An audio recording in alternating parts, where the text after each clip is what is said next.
तो नेक्स्ट जो ma'am component ये है, रिफ्लेक्टर।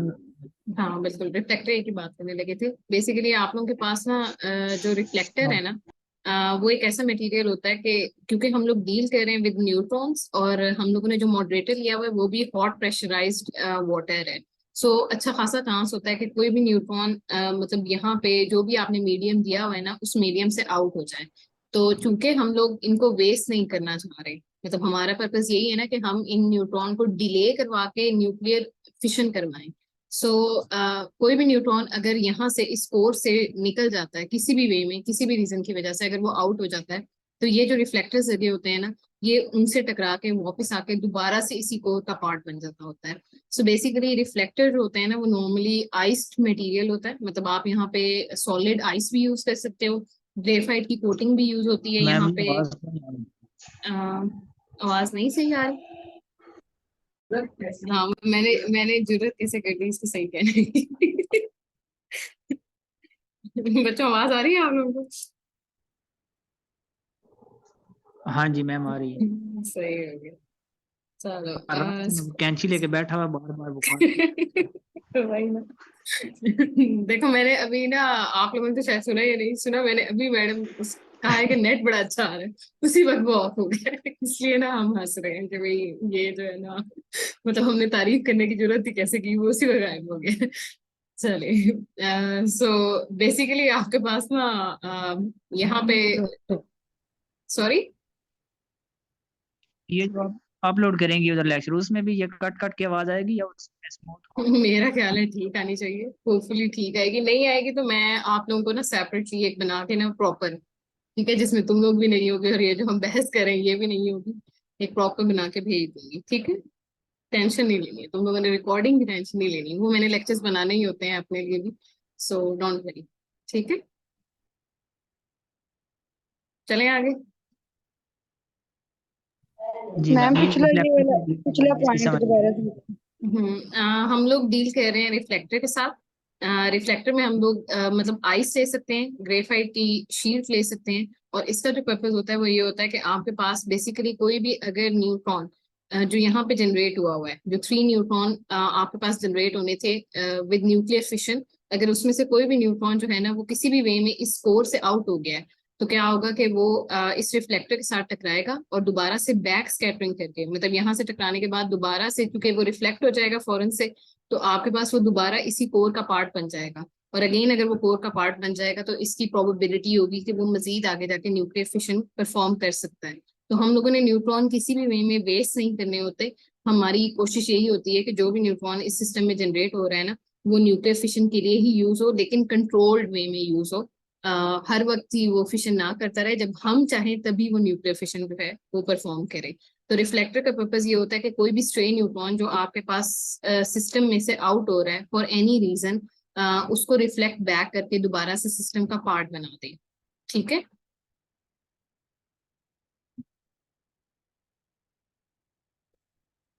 समझ आ गई बच्चों रिफ्लेक्टर का पर्पज? जी मैम। खाली विकास को ही समझ आई है, ठीक है। नेक्स्ट चीज जो है ना, वो रिएक्टर वेसल है आपके पास। आप लोगों ने अक्सर सुना होगा कि जो पूरा न्यूक्लियर रिएक्टर होता है ना, उसको सराउंड किया जाता है विद कंक्रीट वॉल। जो आपका कोर होता है ना, उससे एटलीस्ट 6 टाइम्स थिकनेस की ना कंक्रीट की वॉल बनाई जाती है, ताकि कोई भी स्ट्रे रेडिएशन, कोई भी न्यूक्लियर पार्टिकल, कोई भी अनस्टेबल न्यूक्लियाई वो किसी भी वे में एनवायरनमेंट में लीक ना होना पाए। तो रिएक्टर वेसल या जो रेडिएशन शील्ड है, ये कंक्रीट की बनी होती है, और इसकी थिकनेस एज कम्पेयर टू आपका जो इंटरनल कोर होता है उससे कई गुना जी मैम। ज्यादा होती है। और इसका पर्पज यही होता है कि आपने,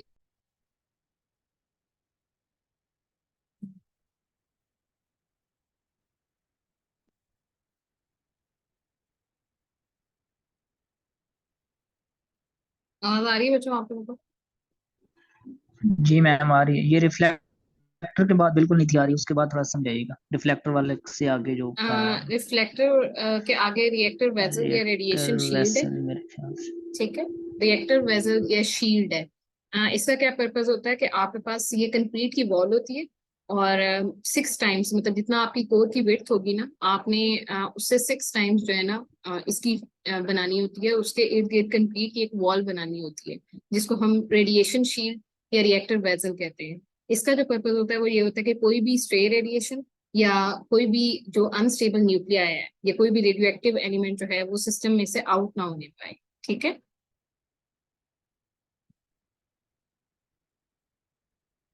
समझ आ गई तो ये रिएक्टर वेसल कोर की? क्या है?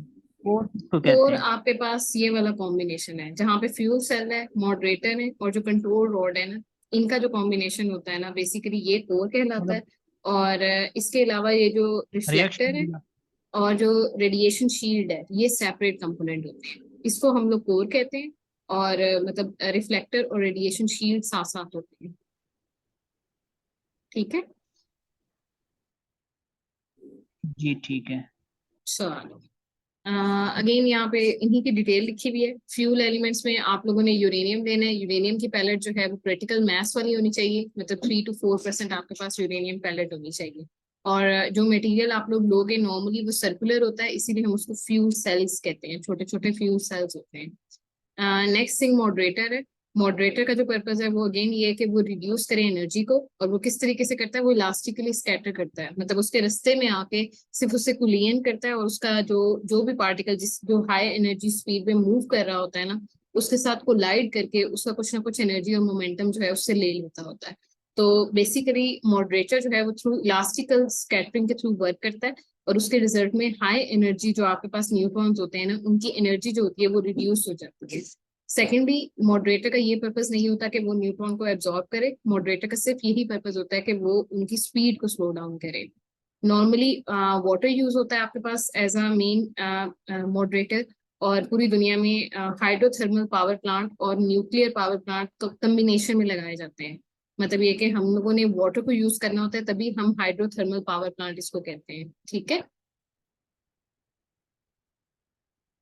समझ आ रही है ये चीज बच्चों? जी मैम। जी आगे मैम। कंट्रोल रॉड है। कंट्रोल रॉड में आप लोगों ने कह दिया कि ये ऐसा मटेरियल है जिसमें न्यूट्रॉन को एब्जॉर्ब करने की कैपेबिलिटी होनी चाहिए। इसका मतलब ये है कि अगर न्यूट्रॉन कहीं पे भी आएगा तो ये उसके साथ non spontaneous neutron to gamma reaction करवाएगा, और कोई भी न्यूट्रॉन आएगा ये उसको एब्जॉर्ब कर लेगा, खुद भी वही मटेरियल रहेगा, लेकिन सिस्टम में जो है ना वो गैमा रेडिएशन को इमिट कर देगा। दूसरा पर्पज ये कि नॉर्मली हम इसको यूज नहीं करते, ये सिर्फ और सिर्फ एक फेल सेफ सिस्टम है, कि अगर आपके पास सिस्टम में कोई इमरजेंसी हो जाए तभी आप कंट्रोल रॉड को यूज करोगे, नॉर्मली आप कंट्रोल रॉड को यूज नहीं करोगे। सेकेंडली, रिफ्लेक्टर था। रिफ्लेक्टर का यही पर्पज था कि कोई भी आपके पास न्यूट्रॉन जो स्ट्रे न्यूट्रॉन है, अगर वो कोर से आउट हो जाएगा तो आपने उसकी बैक स्कैटरिंग करवा के दोबारा से उसको फ्यूल सेल पैलेट का पार्ट कंसिडर करना होता है या उसकी तरफ लेके आना होता है। तो ये बैक स्कैटरिंग परफॉर्म करेगा किसी भी ऐसे स्ट्रे न्यूट्रॉन की जो किसी भी रीजन की वजह से आपके पास कोर से आउट हो जाएगा। वाटर को ही नॉर्मली हम लोग यूज कर रहे होते हैं, water in the form of ice use होता है, और यही जो है ना आपके पास as a reflecting material normally use हो रहा होता है। लास्ट थिंग आपके पास रेडिएशन शील्ड थी, और ये कंक्रीट वॉल्स होती हैं, और इनका ये पर्पज होता है कि ये किसी भी रेडियो एक्टिव मटीरियल को एनवायरनमेंट के साथ इंटरेक्ट नहीं करने देती। इस चीज को काइंडली जहन में रखिएगा कि इससे पहले आप लोगों ने जितनी भी केमिस्ट्री पढ़ी है मैम उसमें हम लोगों ने जी बच्चे। ये जब हमने हॉट वाटर को यूज किया था मॉडरेटर, हम्म। तो वहां पे आइस कैसे स्टेबल रहेगी रिफ्लेक्टर के तौर पे? इसीलिए ये थोड़ा सा सेपरेट कंपोनेंट होता है ना। मतलब नॉर्मली मतलब आप लोग अगर मतलब ये प्रेशराइज्ड वाटर है ना, सो इसके रीजन्स होते हैं। अब यहीं पे इंजीनियरिंग आती है ना, मतलब वो चिलर होती है। इसको हम मटेरियल साइंस कहते हैं। देखो किस तरीके से वो कर रहे हैं, ये बुक्स में मेंशन नहीं है। ठीक है, अगर आप बुक्स उठा के देखोगे ना ठीक तो है। मतलब ये मेंशन नहीं है, लेकिन जो प्रोटोटाइप अवेलेबल है ना आपके पास, मतलब जो आप लोग अगर कभी देखो तो एटॉमिक पाइल जिसको कहते हैं, ये एक प्रोटोटाइप न्यूक्लियर रिएक्टर है जो पूरी दुनिया के लिए ना ओपन है। मतलब कि अगर किसी बंदे ने जाके देखना हो ना कि रिएक्टर कैसे वर्क मैम करता है, तो वो स्वीडन जाए और स्वीडन में जाके देखे। तो वहां पे उन्होंने ना टेम्परेचर मतलब थर्मोस्टैट्स यूज किए हुए हैं, बहुत बड़े बड़े थर्मोस्टैट्स है जिसमें हर रीजन में ना टेम्परेचर को मॉड्यूलेट किया जाता है। तो आपका कोर बिल्कुल अलग होता है, और आपके जो रिफ्लेक्टर्स का जो टेम्परेचर होता है ना वो बिल्कुल अलग होता है। ये कभी यूट्यूब पे वैसे देख सकते हो, अगर एटॉमिक पाइल लिख के सर्च करोगे ना तो तुम लोगों मैम को ये आपका दिखा देगा। थर्मो पहले आ रहा है, स्टैट 2.5 मिनट बाद आ रहा है। क्या आ रहा है? सॉरी, देखो हम यहाँ पे सिर्फ कॉम्पोजिशन को डिस्कस कर रहे हैं। हमारा जो इंजीनियरिंग है ना, उससे कोई लिंक नहीं है। हम केमिस्ट्री वाले बंदे हैं, हमारा काम सिर्फ और सिर्फ ना केमिकल्स को डिस्कस करना है, कौन कौन सा केमिकल यूज हो सकता है। ठीक है, हमारा फोकस यहाँ कॉम्पोजिशन पे है।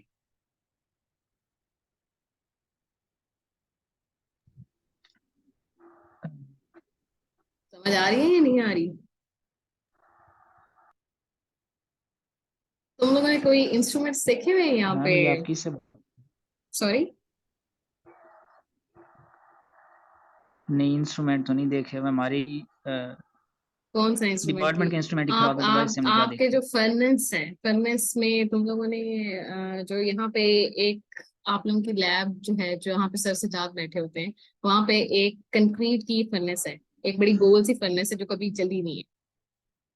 कभी उसको चला के देखोगे ना, तो उसमें ना डिफरेंट रीजन्स हैं, और आप हर रीजन का जो टेम्परेचर है ना वो डिफर कर सकते हो, और उसको टेम्परेचर मॉड्यूलेटिंग फर्नेस कहते हैं। जो यहाँ पे जिसके अंदर अक्सर भेड़ों के छत्ते लगे हैं इस वक्त, मतलब अगर आप उसको भी खोल के देखोगे तो उसके अंदर बड़ा अच्छा भेड़ों का छत्ता लगा हुआ है। किधर है सो मैम, अगर ये किधर है? अगर ये सर सजाद शर्मा के लैब में जो सबसे पहली जो फर्नेस साइड पे पड़ी है, मतलब आप लोग अगर गौर से देखोगे तो एक कंक्रीट का ब्लॉक है, और उसके मिडिल में कौन खाली सी एक लैब ट्यूब है?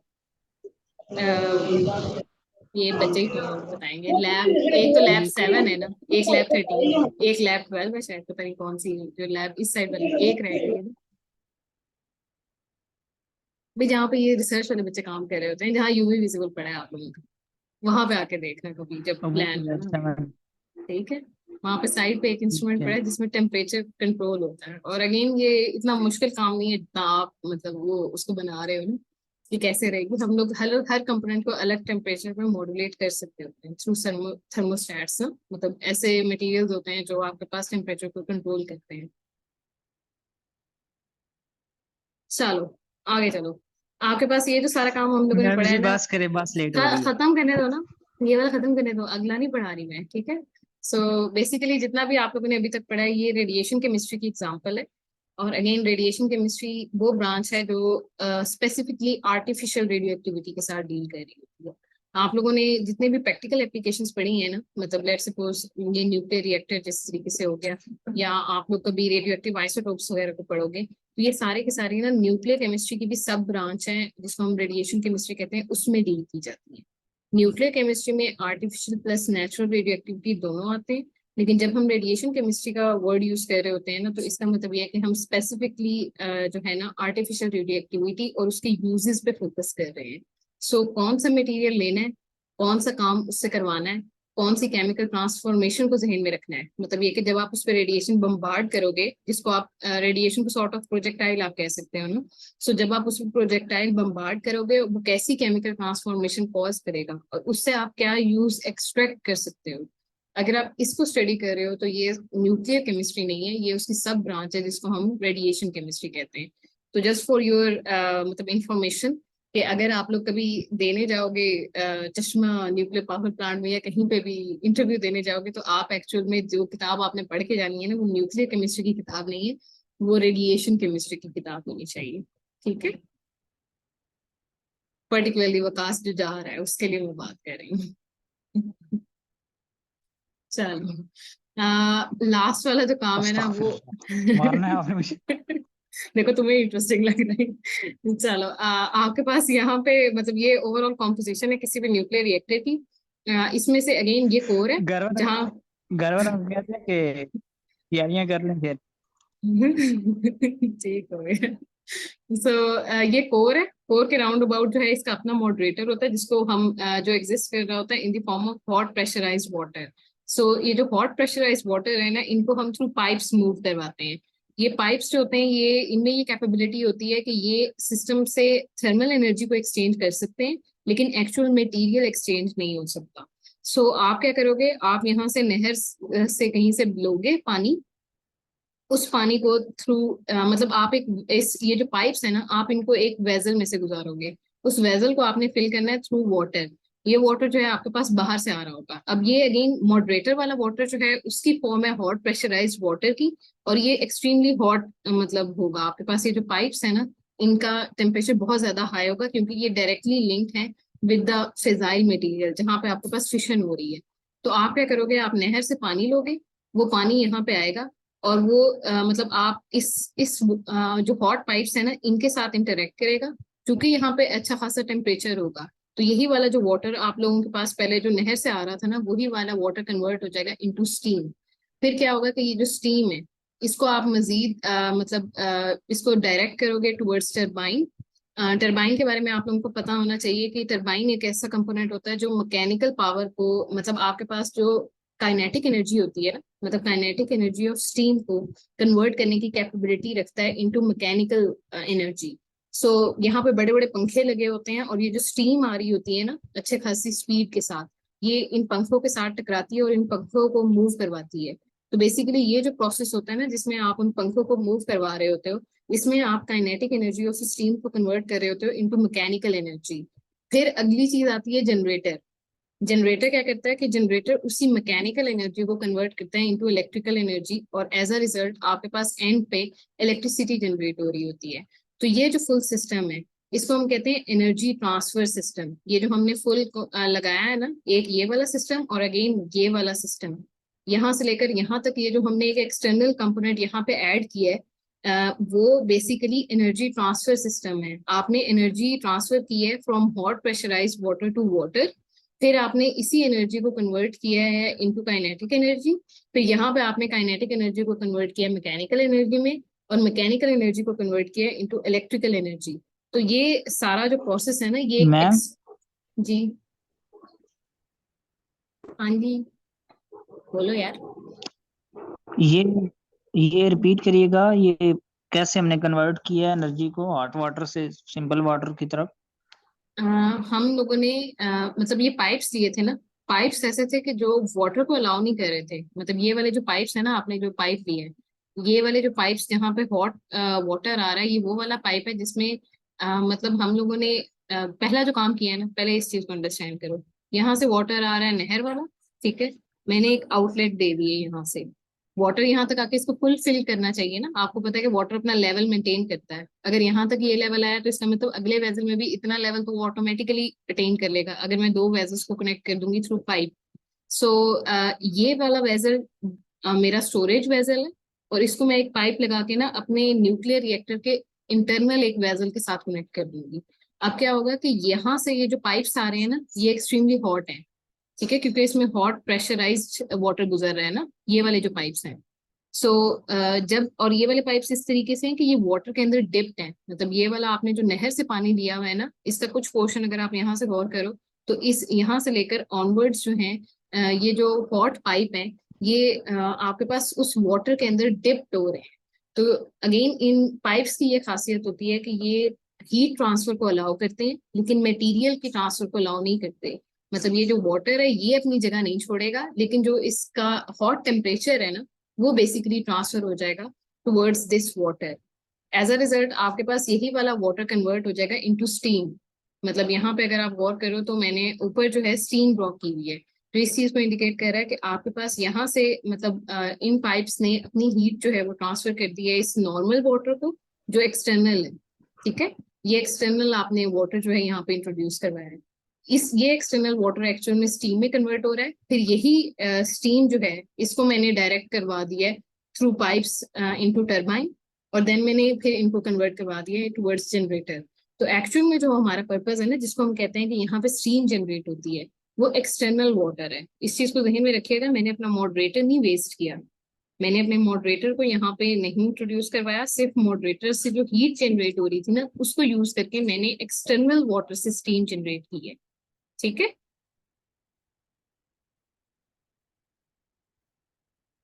समझ आ रही है तुम्हें जी ये नहीं? मैम। फिर आप इसको मैम लोगे, आ रही है। ठीक हो गया, फिर इस स्टीम हाँ को यहाँ लोगे, पे। स्टीम को यहाँ पे पर लगे होंगे, ठीक है, वो एक डायग्राम छोटी सी बनी होती है जो तुम लोगों ने बचपन से बनाई होती है, बनाई है ना, यूनिट टरबाइन वाली डायग्राम, ऐसे पहिए घूम रहे होते हैं बचपन से तख्ती बचपन से। पकड़ी थी। हाँ, पत्ती पकड़ी थी, चल ठीक हो गया। तो नहीं तो विंड मिल्स को देख लेना ना, वो प्राइम एग्जांपल है जहाँ पे स्टीम जो है या काइनेटिक एनर्जी बेसिकली कन्वर्ट हो रही होती है। काइनेटिक एनर्जी ऑफ विंड को वो कन्वर्ट कर रहे होते हैं ना मैकेनिकल एनर्जी में, वो जो लंबे लंबे खंबे होते हैं जिनके ऊपर पंखे लगे होते हैं। वो तो देखे ही है ना किसी डॉक्यूमेंट्री में तुम लोगों ने। जी मैम देखी है। सो बेसिकली वो क्या कर रहे होते हैं, काइनेटिक एनर्जी को कन्वर्ट कर रहे होते हैं मैकेनिकल एनर्जी में। देन फिर आप मैकेनिकल एनर्जी को कन्वर्ट करते हो इनटू इलेक्ट्रिकल एनर्जी, उसके लिए जनरेटर रिक्वायर्ड होता है, और आपके पास जो एंड रिजल्ट आता है वो ये इलेक्ट्रिसिटी वाला होता है। चलो काफी है आज के लिए तो। मैम छुट्टी कर जाए। हाँ जी छुट्टी कर दें, अटेंडेंस ले ली नहीं है, 32 स्टूडेंट्स हैं। मैम लेने लगे हैं आपसे। चलो तो बच्चों। हम्म। तो हाँ, तो वो कर रहे सॉरी। मैम, न्यूक्लियर फिशन हम कर रहे थे, तो यहाँ पे हम बिजली बना रहे। हाँ तो ये हम पॉजिटिव पढ़ तो एप्लीकेशन है। न्यूक्लियर रिएक्टर हाँ तो ये ये वो। तुमने तुमने फिशन से ही पढ़े हैं ना, तुमने यहाँ अच्छा पे अच्छा। फिशन ही की थी ना, एनर्जी यहाँ पे जो आई है एक्चुअल में जिसने हॉट प्रेशराइज वाटर जनरेट किया है, वो तुम लोगों की फिशन ही है ना। हम्म। बिल्कुल ऐसे ही। हम्म, हाँ जी बिल्कुल। सही है। चलो मैम हो गया अटेंडेंस। हो गई अटेंडेंस। चलो अगले जो एटम बॉम्ब के 2-3 है ना पेजेस, वो थोड़े से देख के आने हैं, ताकि हम उसको ना थोड़ा जल्दी खत्म करें। और आप लोगों का न्यूक्लियर फ्यूजन तक शामिल है सब कुछ, ठीक है। सो खत्म करना है, अगला लेक्चर लेना है। सही है। मैम हम पे थोड़ा तरस खाए, हमने फिर नहीं याद मैं मत नहीं, करने, हमारा नहीं कल का मैं नहीं पेपर है। मैं नहीं तरस खाती होती। चलो अल्लाह हाफ़िज़। तो मैम आप यही बता दे पेपर कैसा है, मतलब क्वेश्चंस कैसे हम देंगी। आपको देर से जो है ओ मेरी यार बात है, तुम लोगों ने सारी चीजें वो पढ़नी भी है, दिल से। और जो है ना, मैम हाँ दिल से पढ़नी है, और इंजॉय करो, ठीक है। सब कुछ आएगा जो भी पढ़ा है अभी तक, और कोई चीज भी नहीं छूटनी। लास्ट लेक्चर जो आपका होगा वो भी इंक्लूडेड होगा। चलें। मैम हमने कहा था एक मेकअप क्लास रख के ना न्यूमेरिकल हम आपसे कर लेंगे, थोड़ा पूछ लेंगे। हमें तो जरा हाँ एक तो न्यूमेरिकल को भी हाथ नहीं लगाया हुआ हमने। BS भाल की किताब खोलें, चैप्टर 3 भी आप लोगों को कहा है वहां से करें, चैप्टर 4 के सारे अच्छा न्यूमेरिकल्स मैम, करने हैं। ये एक हम्म। बात बता दें। हम्म। ये जो एक तो आपने BS बाल की बुक सेंड की है, एक और भी आपने बुक सेंड की है, थॉर्टन एंड तो रेक्स की उस। बुक नहीं आपने सेंड, आपने वो पढ़ने के लिए यूज करनी है। थॉर्टन एंड रेक्स के न्यूमेरिकल करने की जरूरत नहीं है। थॉर्टन एंड रेक्स सिर्फ और अच्छा सिर्फ ये उसमें। जो कॉन्सेप्ट्स थे ना आप लोगों के, जो स्पिन वाले और ओवरऑल, मतलब अगर आपने मॉडल्स को सही तरीके से पढ़ना हो विद कंप्लीट डिटेल, तो वो थॉर्टन एंड रेक्स की किताब से है। बाकी आप लोगों ने जो न्यूमेरिकल्स करने हैं वो BS बहाल की बुक काफी है, ठीक है। लेकिन चैप्टर 3 भी पूरा करना है और चैप्टर 4 भी पूरा करना है। ये न्यूमेरिकली करना है या फिर उसकी थ्योरी भी करनी थेरी ही पढ़नी है तो वहां तो पढ़ लो, जितना वहां लिखा हुआ है वो यहाँ पे भी आके करवा दिया है। है? इतना पूरा चैप्टर मैम वो 3 चीजों पर लिखा हुआ, आइसोटोप्स, तो आइसोबार्स, फिर न्यूमेरिकल आइसोटोन्स कर का। लो ना, न्यूमेरिकल करो तो फिर। इधर फिर 4-5 लाइन की डेफिनेशन है। हाँ तो करो ना, शाबाश। वो तो आती हैं। यार वो अच्छी बात है, तुम्हें ही आती है बस। ये एटम बम बना देना, हमने यूनिवर्सिटी मैम उड़ा देनी है। डेफिनेशन मुझे भी आती है। बच्चे कह रहे हैं एटम बम बना के उड़ा देने। चलो ठीक है। सही बात चलो है, देखें ऑनलाइन कर दिया, पैसे भी दिए। नहीं नहीं ठीक है, सही है। चले और कोई चीज, जो सवाल हो वो एक ग्रुप बनाएं काइंडली, उस ग्रुप पे भी मुझे ऐड करें, ताकि जो है आप लोगों के अगर कोई क्वेश्चन हो तो मैं वहां पे आपको आंसर कर सकूं, ठीक है। मैम ये पाकिस्तानी न्यूक्लियर न्यूक्लियर फिशन करके इलेक्ट्रिसिटी नहीं जनरेट करते, पंखे के बगैर बैठे हुए हैं हम। तो बच्चे कह रहे हैं हम पंखे सही के बात है, बगैर बैठे हुए इधर भी सुबह से पाकिस्तानी निकली गई। न्यूक्लियर फिशन करके इलेक्ट्रिसिटी नहीं जनरेट। अच्छा यार ये अब जब देखो, इसमें जो है अगर ना इसका आंसर नहीं है मेरे पास इस क्वेश्चन का। हो सही सकता है बात है, अगर उनका। उधर गया ना न्यूक्लियर फील्ड में, पाकिस्तान को उड़ा देना है सारे को। तुम लोग चले गए ना तो तुम लोग वही वाले बंदे हो गए, वो जिस चेरनोबिल में भी एक बंदा सोया रह गया था ना, और रिएक्टर जो है वो क्रिटिकल से सुपर क्रिटिकल हुआ, मतलब तुम लोग वही हो गए अगर यहाँ से जाओगे। मैम देखें ऑनलाइन में जाकर हैं, उधर हमें कुछ सुना है, देख लें। चलो कोई नहीं, शाबाश। कोई क्वेश्चन नहीं है तुम लोग।